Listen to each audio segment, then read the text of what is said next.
Hello dear students. बेटा आज हम लोग मेटालर्जी का एक इम्पोर्टेंट टॉपिक डिस्कस करेंगे जिसका नाम है ब्लास्ट फर्नेस।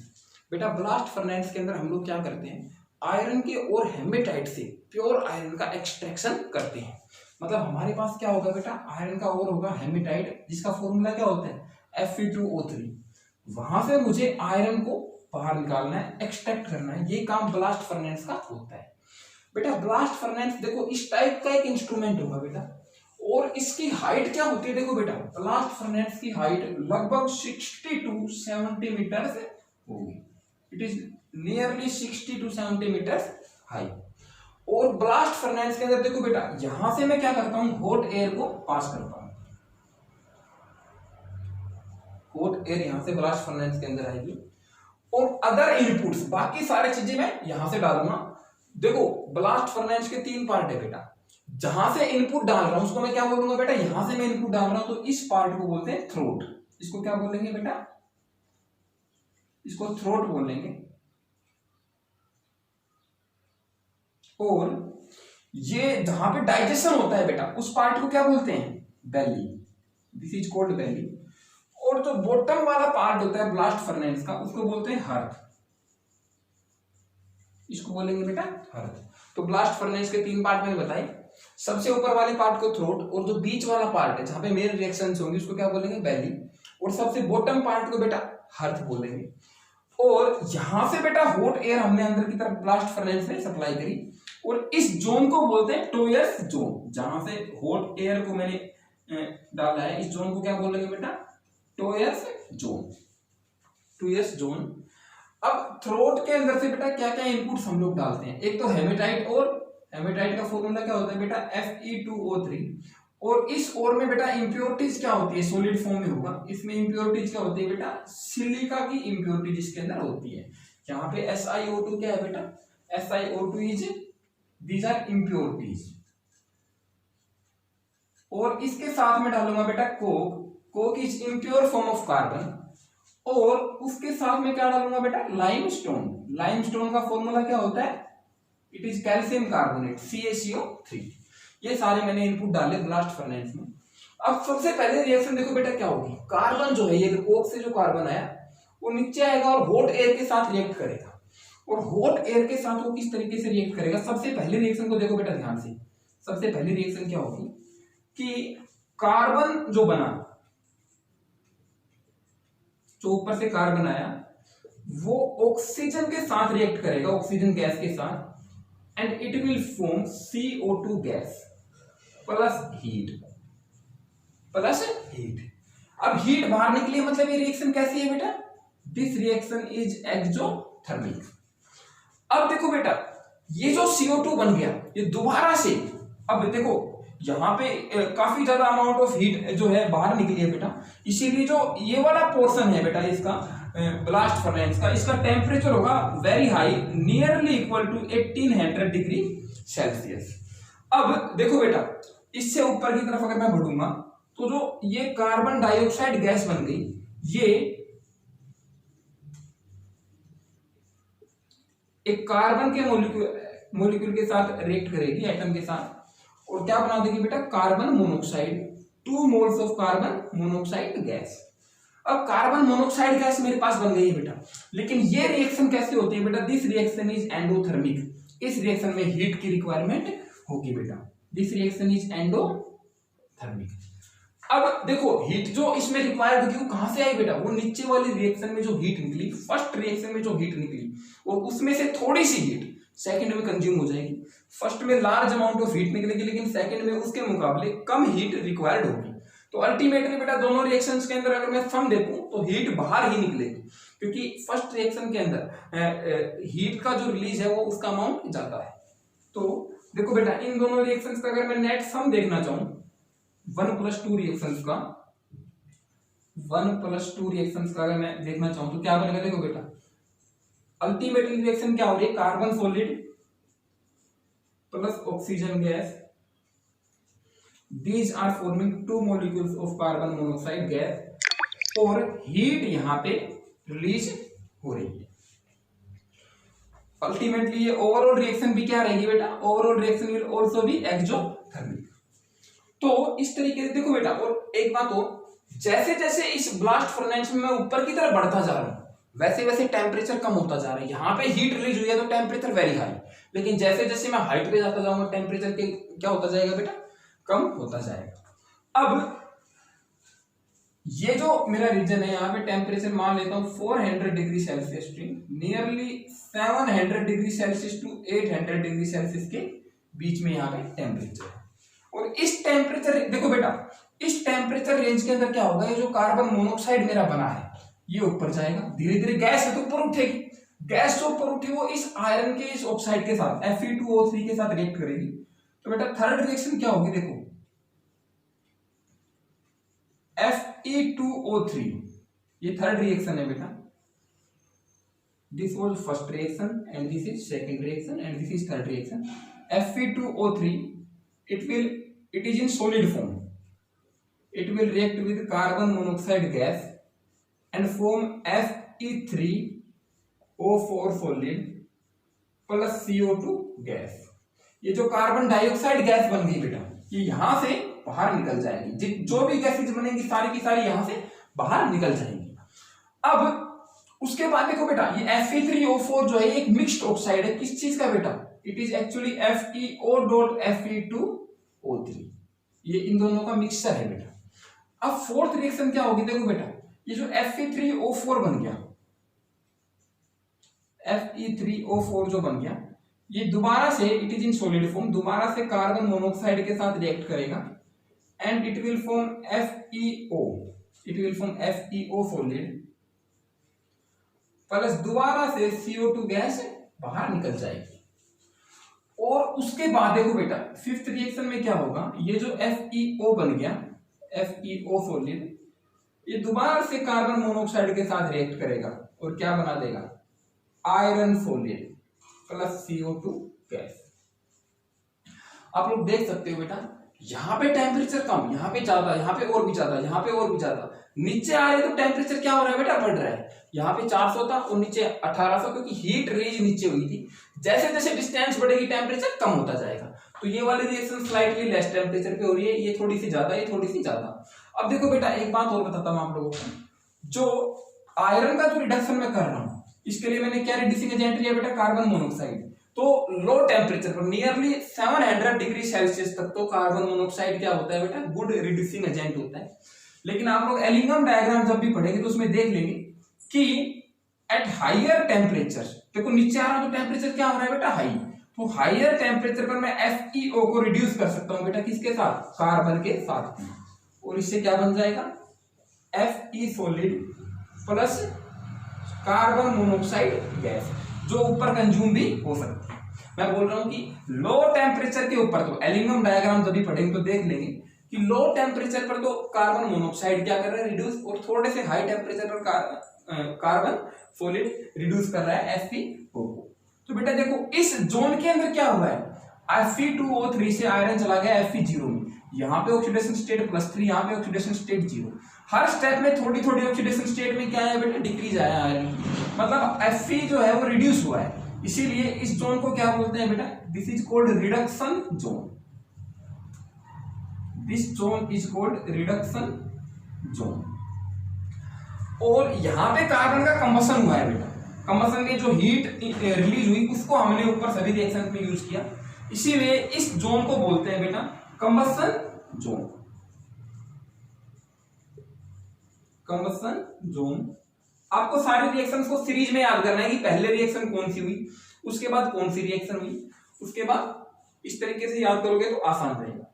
अब यहां तक हम लोग पहुंच गए, हमारे पास आयरन सॉलिड फॉर्म में मिल गया है। अब इसके बाद देखो बेटा नेक्स्ट जो रिएक्शन है वो नियरली 850 डिग्री के आसपास होती है, और उसमें क्या होता है, जो हमने ये लाइमस्टोन लिया, लाइमस्टोन का फॉर्मूला क्या होता है बेटा, कैल्शियम कार्बोनेट CaCO3।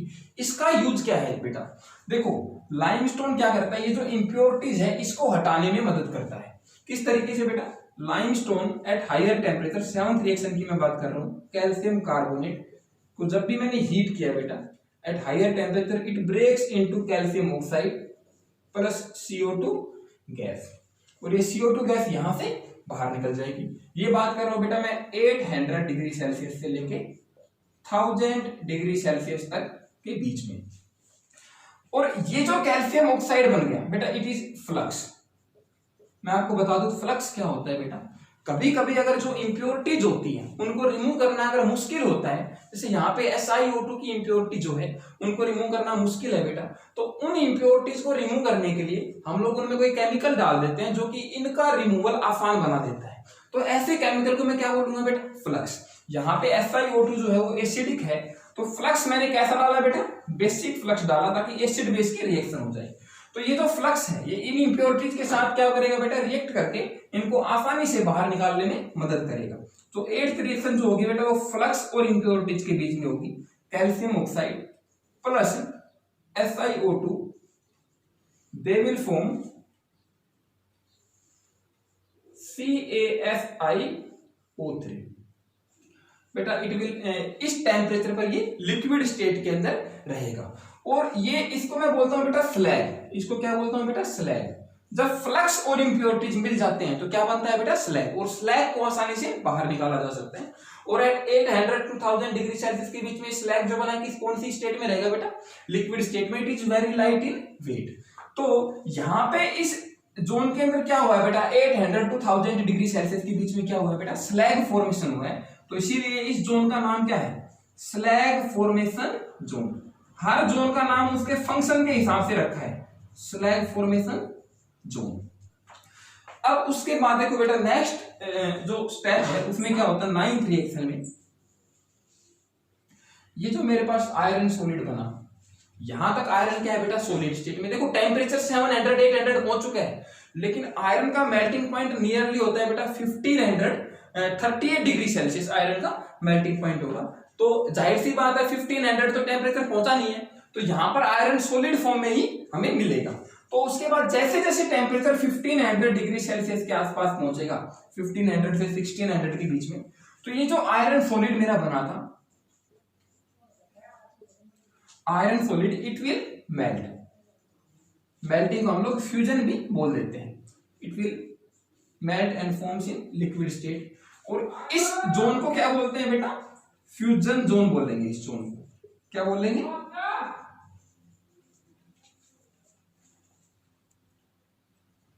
तो बेटा फ्यूजन मतलब क्या होता है, मेल्टिंग। तो फ्यूजन जोन के अंदर देखो बेटा क्या होगा, सॉलिड आयरन जो बना था वो लिक्विफाई हो जाएगा। तो मेरे पास 4 जोन बन के आ गई। पहली जोन जो सबसे ऊपर है वो क्या है बेटा, रिडक्शन जोन। दूसरी जोन क्या है बेटा, स्लैग फॉर्मेशन जोन। और थर्ड जोन क्या है बेटा, फ्यूजन जोन, जहां पे आयरन सॉलिड से लिक्विड में चला गया। और फोर्थ जोन क्या है बेटा, कंबशन जोन। अब देखो बेटा ये भी हो सकता है कि कुछ FeO अभी भी बचा रह गया है जिसका रिडक्शन नहीं हुआ है बेटा, तो उसका रिडक्शन कहां होगा बेटा, कंबशन जोन के अंदर हो जाएगा। मान लेता हूं कुछ FeO जो है बचा रह गया अभी भी, तो FeO जो बचा रह गया लेफ्ट वाला वो, अब देखो बेटा यहां पर 1800 डिग्री सेल्सियस टेम्परेचर है, वेरी हाई टेम्परेचर। तो यहां तक पहुंचते पहुंचते आयरन क्या हो जाएगा बेटा, इट विल लिक्विफाई। ये कार्बन के साथ रिड्यूस होगा, कार्बन के साथ, and it will form Fe liquid. अब इस बार जो आयरन बनेगा वो कौन सी स्टेट में बनेगा बेटा, लिक्विड स्टेट में। क्यों, क्योंकि टेम्परेचर क्या पहुंच चुका है 1800 डिग्री सेल्सियस। ऊपर सॉलिड में क्या बना था बेटा, क्योंकि टेम्परेचर ऊपर क्या था 700 से 800, लेकिन जब टेम्परेचर 1500 से ज्यादा हो जाएगा तो जो आयरन बनेगा वो लिक्विड स्टेट में बनेगा, प्लस कार्बन मोनोऑक्साइड गैस।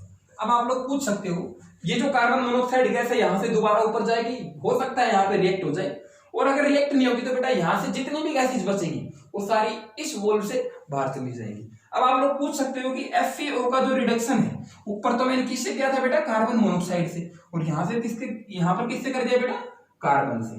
अब देखो बेटा एक्चुअली क्या होता है कि लो टेम्परेचर पर तो CO जो होता है वो बेटर रिड्यूसिंग एजेंट है, और हाई टेम्परेचर पर जो कार्बन जो है वो बेटर रिड्यूसिंग एजेंट है। ये हम लोग एलिंगम डायग्राम में पढ़ेंगे। और देखो इसीलिए मैंने जो FeO का रिडक्शन है CO के साथ उसको ऊपर लिखा था और कार्बन के साथ इसको मैंने नीचे लिखा था, क्योंकि जब मैं नीचे की तरफ आ रहा हूं तो टेम्परेचर बढ़ रहा है बेटा, इसका मतलब ऊपर वाली रिएक्शन स्लाइटली लेस टेम्परेचर पे हो रही है, और जो 6th वाली रिएक्शन है वो स्लाइटली मोर टेम्परेचर पर हो रही है। तो इस तरीके से मेरे पास देखो जितना भी आयरन सॉलिड था वो लिक्विफाई होगा और कहां जाएगा बेटा, नीचे आ जाएगा। और जो अगर FeO बच जाएगा लेफ्ट जो रहेगा वो लास्ट वाले कंबशन जोन में Fe लिक्विड में चला जाएगा। अब देखो मेरे पास दो लिक्विड इकट्ठे हो गए बेटा, एक तो स्लैग और दूसरा आयरन लिक्विड जो यहां से प्राप्त हुआ और जो यहां से प्राप्त हुआ। अब ये बेटा लाइटर होता है, slag is lighter in weight as compared to Fe liquid. तो नीचे जो है हर्थ के अंदर बेटा सबसे नीचे तो क्या सबमिट हो जाएगा मेरा, यहाँ पे तो आयरन सबमिट हो जाएगा लिक्विड स्टेट में, और इसके ऊपर बेटा एक जोन बनेगा, क्या इकट्ठा हो जाएगा लिक्विड फॉर्म में बेटा, यहाँ पे स्लैग। ये जो बन गया ये क्या बन गया बेटा, लिक्विड स्लैग बन गया CaSiO3। अब नीचे वाले पोर्शन को जो हमारे पास आयरन लिक्विड है जिसको मुझे एक्सट्रैक्ट करना था, जिसको बाहर निकालना था, वो यहां से हम लोग बाहर कलेक्ट कर लेंगे। और जो ब्लास्ट फर्नेस से जो आयरन हमें मिलता है उसको हम लोग क्या बोलते हैं बेटा, इसको बोलते हैं पिग आयरन। इसको क्या बोलते हैं, पिग आयरन। और एक बात और, यहाँ पे जो स्लैग है बेटा इसने क्या किया, इस पिग आयरन के ऊपर एक लेयर बना ली। इस लेयर का क्या फायदा है बेटा कि ये जो मैंने हॉट एयर ऊपर से पास करी थी, ये दोबारा से इस आयरन को क्या कर सकती है बेटा, ऑक्सीडाइज करके दोबारा से Fe2O3 की स्टेट में पहुंचा सकती है। तो बेटा ये जो स्लैग की जो लेयर बन गई ये इसको ब्लॉक कर रही है हॉट एयर को इस आयरन तक पहुंचने से, ताकि इसका दोबारा से ऑक्सीडेशन ना हो। तो आप लोग लिख सकते हो लास्ट पॉइंट कि slag layer blocks aerial oxidation of liquid iron. तो बेटा ये था ब्लास्ट फर्नेस। ब्लास्ट फर्नेस से हमें क्या मिलता है बेटा, अल्टीमेटली आयरन मिलता है, और जो आयरन हमें ब्लास्ट फर्नेस से मिलता है उसको हम क्या बोलते हैं बेटा, पिग आयरन बोलते हैं। पिग आयरन अभी तक प्योर आयरन नहीं है बेटा। पिग आयरन क्या होता है, जिसके अंदर लगभग 4 से 5%, पिग आयरन में 4 to 5% बेटा क्या होता है, कार्बन, और इसके साथ अदर इंप्योरिटीज भी हो सकती है जिनको हम बोलते हैं फॉस्फोरस, सल्फर या फिर सिलिकॉन की एलिमेंटल इंप्योरिटीज हो सकती है। लेकिन ऑक्साइड की फॉर्म में इंप्योरिटीज नहीं होगी, जो कि मेजर इंप्योरिटी थी वो हमने बाहर निकाल दी। तो ये पिग आयरन हमें ब्लास्ट फर्नेस से मिलता है बेटा। पिग आयरन जो हमें ब्लास्ट फर्नेस से प्राप्त हुआ, इसको हम फर्दर प्यूरिफाई कर सकते हैं और ये कन्वर्ट हो जाएगा इसको प्यूरिफाई करने के बाद कास्ट आयरन में। बेटा कास्ट आयरन के अंदर 2 to 3% कार्बन कंटेंट होता है, प्लस अदर एलिमेंट भी हो सकते हैं लेकिन थोड़े से लेसर क्वांटिटी में अदर एलिमेंट्स भी हो सकते हैं।